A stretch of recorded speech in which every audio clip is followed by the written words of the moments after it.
L'Église de Rome n'a plus d'évêque, ni de prêtre valide, 50 ans après Vatican II, suite au rejet du rite catholique de consécration épiscopale en 1968.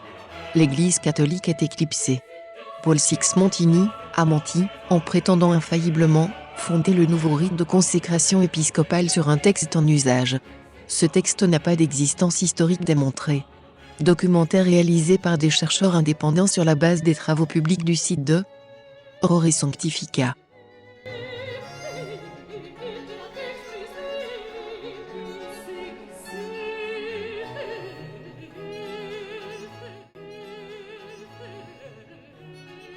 Celesti songranti Aurore Sanctifica. Cette vidéo contient un témoignage audio inédit du Dr Jean Magne sur le document X, appelé faussement Tradition apostolique d'Hippolyte de Rome.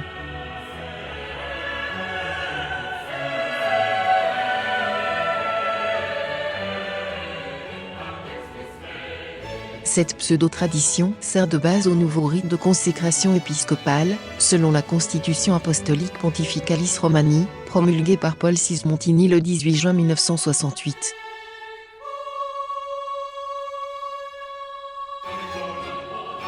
Ce nouveau rite est venu remplacer le rite traditionnel en vigueur dans l'Église catholique depuis au moins l'an 300, ainsi qu'en attestent les textes publiés par le bénédictin Don Marthe.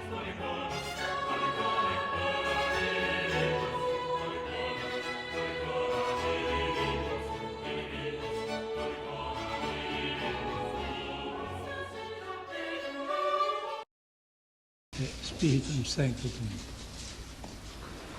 Et ornamentis totius glorificationis instructos, celestis songranti Aurore Sanctifica. À partir d'avril 1969, l'Église romaine a totalement, à 100%, abandonné ce rite ancestral de consécration des évêques de rite romain et l'a remplacé par un nouveau rite élaboré depuis 1967 et promulgué le 18 juin 1968. L'abandon du rite latin, en vigueur depuis plus de 1700 ans, pour une création de 1967 jamais utilisée auparavant. Elle est basée sur la pseudo-tradition apostolique d'Hippolyte de Rome, qui est désormais scientifiquement établie pour être un document fantôme, selon les universitaires, contredisant ainsi les affirmations infaillibles ex cathedra de Paul VI Montini, le promulgateur du nouveau rite. Prière dictée par Notre-Dame au Père Sestac, le 13 janvier 1864.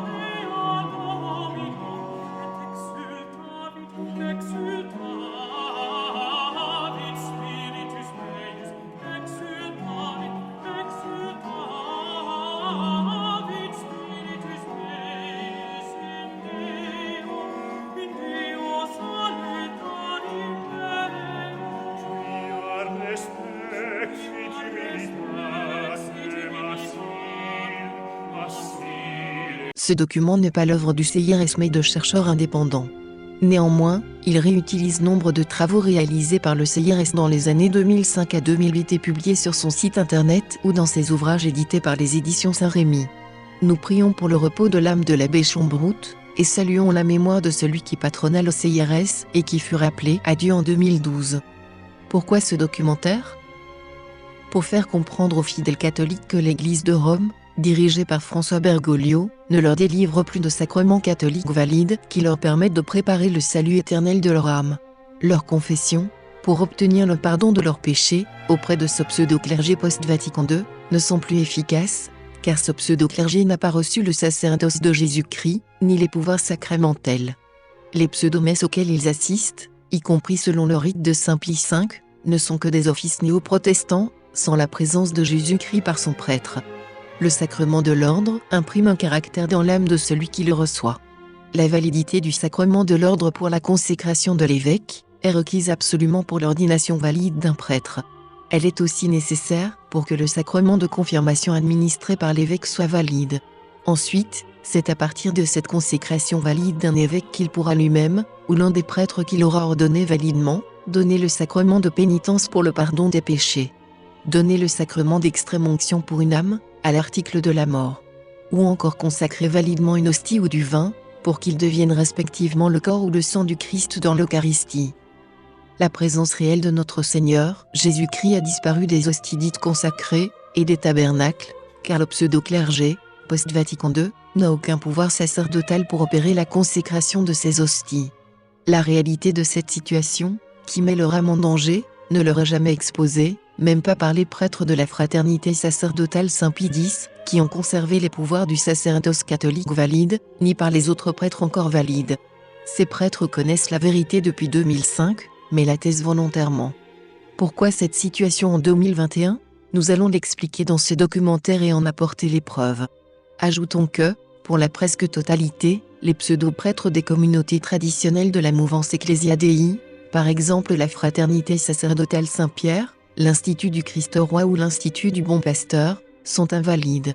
En effet, bien qu'ordonnés dans le rite catholique traditionnel, leurs séminaristes sont, depuis leur fondation, sauf rares exceptions initiales, désormais ordonnés par de faux évêques invalides envoyés par Rome.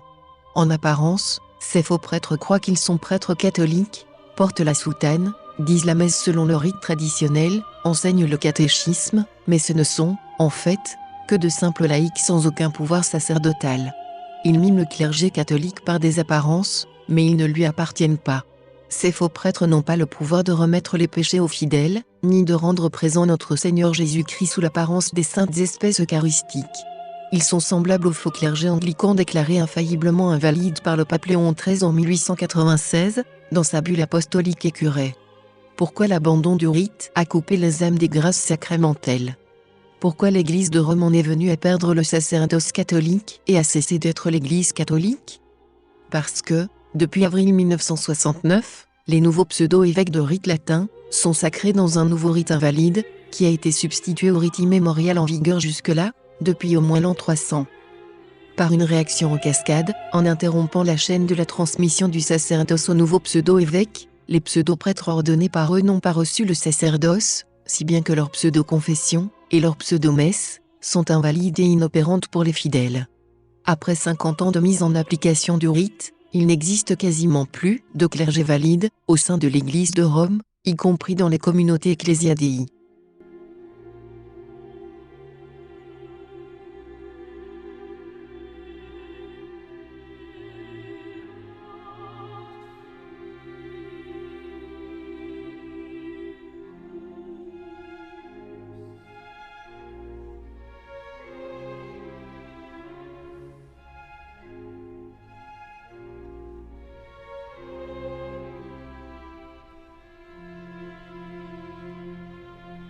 Pour de trop nombreux fidèles, seul compte la conservation des apparences de l'Église catholique, titres, bâtiments, encens, vêtements, sans la réalité du sacerdoce, ainsi que la reconnaissance sociale et les réseaux amicaux qu'elle apporte.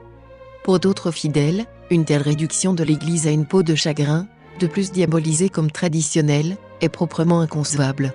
Ils espèrent que malgré cela, l'Église suppléera, alors que c'est impossible dans le cas de la non-transmission du sacrement de l'ordre. Si elle vient à le perdre, l'Église n'a pas le pouvoir, en effet, de recréer un sacerdoce valide. Une interruption de la succession apostolique, si elle était totale, signifierait une interruption définitive de la transmission. Nous savons défider que cette interruption ne saurait jamais être totale, mais que le sacerdoce valide deviendra difficile à trouver. Pour les fidèles qui ont véritablement la foi catholique en Jésus-Christ, seul compte la réalité de la présence de Jésus-Christ dans le sacerdoce, pour permettre le salut éternel de leur âme au ciel et non pas les convenances sociales d'ici-bas. C'est à eux que s'adresse ce documentaire. Voici le plan de la saison 1. Le présent épisode expose les enjeux de la rupture opérée par la suppression du rite catholique et son remplacement par un rite artificiel. La suppression progressive du sacerdoce en a résulté. Le deuxième épisode démontre que le rite du sacre, répudié en 1968, était en usage invariable depuis au moins 1700 ans, à partir des travaux de l'école des savants bénédictins mauristes. Le troisième épisode expose la subversion cléricale dans l'Église dès 1917, autour des rites orientaux, sur fond de révolution bolchevique et de conflits entre Staline et Trotsky, pions de la finance mondiale. Après l'échec anglican de 1896 de reconnaissance de ces rites par Rome, une vraie conjuration liturgique, pensée comme telle, se met en place. Fatima en pointe l'enjeu et son contexte géopolitique en Russie. Le quatrième épisode présente le docteur Jean Magne, opposant de Don Botte, ainsi que les acteurs cléricaux de cette subversion liturgique. Le 5e épisode démontre, à partir d'une analyse approfondie de la documentation canonico-liturgique des 2e au 4e siècles, que le bénédictin Dombot a bénéficié de soutien clérical pour inventer, en 1963, un faux texte de rite des sacres, sur la base d'un échafaudage d'hypothèses, improbables et sans démonstration, afin de présenter comme antique un texte n'ayant jamais eu d'existence historique en tant qu'ordre de consécration. C'est sur ce texte fictif qu'a été fondé le nouveau rite de consécration épiscopale de 1968. Le 6e épisode expose le ralliement du milieu universitaire aux travaux du Dr Jean Magne, dès sa thèse en Sorbonne en 1974. Un colloque de 2014 de l'Université de Laval, Québec, vient de confirmer encore les conclusions de Jean Magne, qui dénonce le document fantôme de Dombot. Annonce de la prochaine saison 2. Elle montre que, contrairement à la présentation du Cetus 20, reprise en 2005 par les dominicains d'Avrier, les points d'analogie de ce texte de 1968 avec le rite d'intronisation du patriarche maronite n'en font pas un rite sacramentel, car le Code de droit canon oriental exige le sacre préalable du patriarche.